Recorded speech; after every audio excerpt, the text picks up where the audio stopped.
माँ श्री नर्मदे हर। नर्मदा परिक्रमा जिन भक्तों की इच्छा होती है और माई की जिन पर कृपा होती है, वही इस पथ पर आगे बढ़ पाते हैं।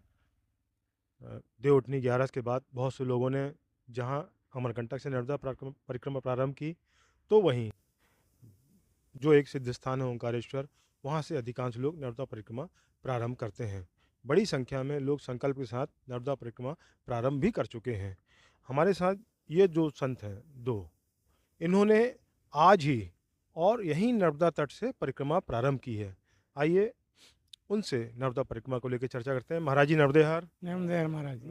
महाराज जी आज ही का संकल्प लिया गया। हाँ जी, आज संकल्प लिए। कैसे मन हुआ परिक्रमा करने का? बस पर इच्छा हुई कि माँ नर्मदा की परिक्रमा करें। शंकर जी की करुणा है, ये पुत्री हैं, कंठ से निकली हुई हैं और इनसे मोक्ष की प्राप्ति, अच्छे कर्मों की प्राप्ति, सदगति, तो अच्छे कर्म होंगे, इसीलिए चलो नर्मदा परिक्रमा। रहने वाले कहाँ के हैं? कुरुक्षेत्र हरियाणा।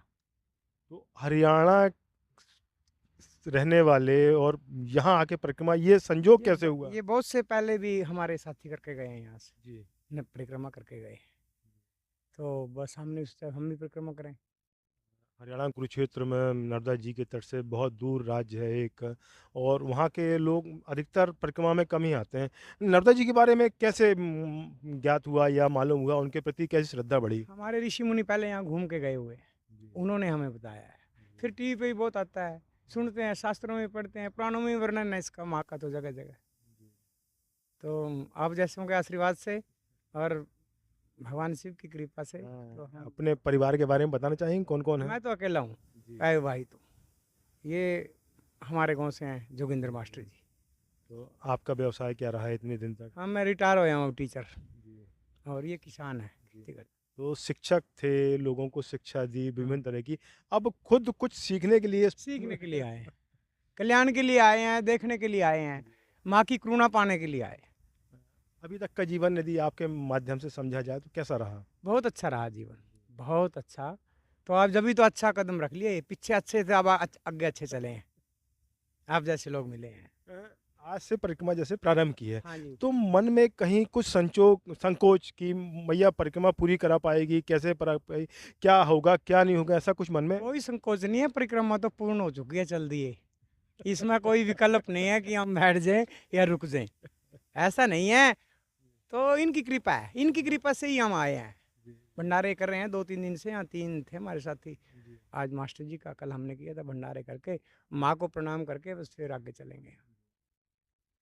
क्या सोचा, कुछ एक विजन तो होगा मन में आगे क्या कैसा? बस माँ की कृपा, जैसे देवताओं की सनातन में पूजा करते हैं, माँ नर्मदा की परिक्रमा होती है। तो दुनिया ने की है, कोई हेलीकॉप्टर से कर रहा है, कोई कारों से कर रहा है, हमने बस में भी की है पहले। तो हमारे ऋषि मुनि 3-3 साल, 6-6 साल, जो नरेश जी गए 3 साल ही लगा गए। ये 3 साल 3 महीने 13 दिन पहले लगा के गए। आज से 20 वर्ष पहले जब कोई व्यवस्था नहीं थी, तो उन्हीं की कृपा से काम हुआ है। 20 साल पहले परिक्रमा की उन्होंने? हाँ, 2006 में परिक्रमा की थी संतों ने वहाँ से, और उससे पहले ही बहुत करके गए हैं परिक्रमा तो यहाँ की। तो हमने भी सोचा चलो भाई अच्छा मार्ग है, इसके पीछे ही चले। हरियाणा कुरुक्षेत्र के रहने वाले हैं।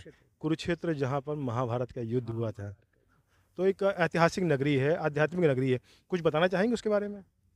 बस ये है जी, देखो, गंगायाम तु जले मुक्ति, गंगा के जल में मुक्ति है। वाराणस्याम तु जले स्थले, वाराणसी में कैसे ही मर जाओ, खाट पे मर जाओ, नीचे मर जाओ। कुरुक्षेत्र त्रिधा मुक्ति अंतरिक्षे जले स्थले, कुरुक्षेत्र में मुक्ति है, जीव कैसे ही मर जाए। क्रिया किया हुआ पाप भी 13 गुना फलता है और पुण्य भी 13 गुना फलता है। वो ब्रह्मा जी की उत्तरवेदी है। 48 कोष में चारों दिशाओं पे 4 यक्ष खड़े हैं।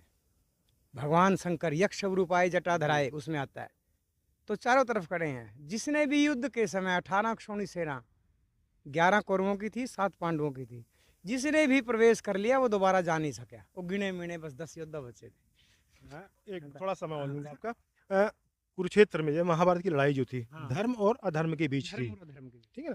आज हमारे हिंदू समाज में कहा जाता है कि हिंसा अहिंसा सर्वोपरि, हिंसा नहीं करना चाहिए, लेकिन जहाँ धर्म का हास हो रहा हो, धर्म या अधर्म हावी हो रहा हो, तो वहाँ शस्त्र उठाना लाजमी है।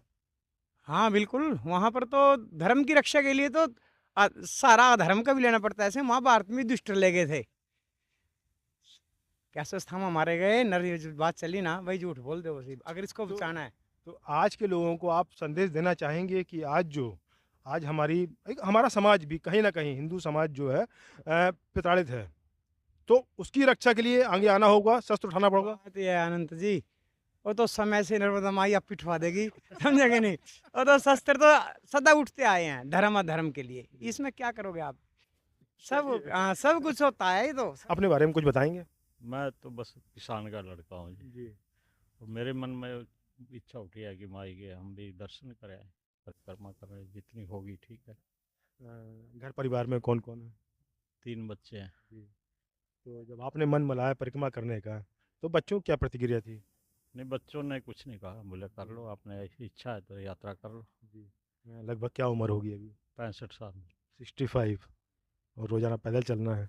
वैसे भी हरियाणी भी तो ये है ना। कोई दिक्कत नहीं, चल लेंगे। मन में कोई संकोच कहीं? नहीं, संकोच क्या है, जितनी भी होगी माई की कृपा से हो जाएगा। अब छूट गई तो आगे से ही।